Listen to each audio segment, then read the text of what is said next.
आता बातमी पुण्यातून। पावसानं विश्रांती घेतल्यामुळे पुण्यातील जनजीवन पूर्वपदावर यायला सुरुवात झाली आहे। गेल्या 4 दिवसांपासून बंद असलेला भिडे पूल सुद्धा वाहतुकीसाठी खुला झालाय। नदीपात्रातला प्रवाह कमी झालाय, त्याच्यामुळे पुणेकरांना दिलासा मिळतोय। आणि याचाच आढावा घेतलाय आमचे प्रतिनिधी बालाजी पोतदार यांनी।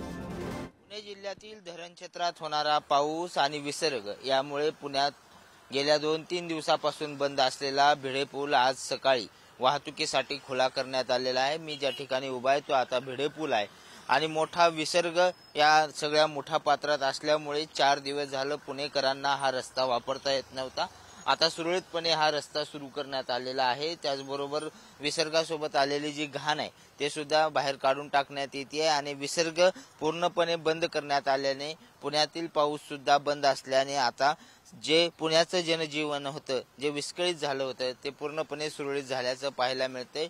पुण्यातल्या नदीपात्रातला रस्ता सुरू झाल्याने मोठा दिलासा जो आहे तो पुणेकरांना मिळणार आहे, कारण इतर रस्त्यावर त्याच्या वाहतूक कोंडीमध्ये मोठा परिणाम होत होता।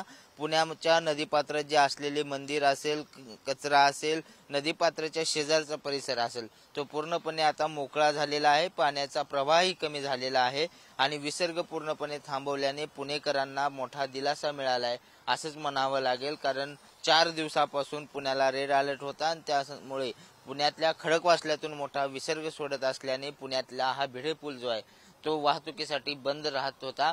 अखेर आज विसर्ग थांबवलाय, पाऊस थांबवलाय आणि पुणेकरांसाठी हा रस्ता भिडे पूल खुला झाल्याचं पाहायला मिळतंय। व्हिडिओ जर्नलिस्ट संपत मोरेसह बालाजी पोतदार, पुढारी न्यूज, पुणे।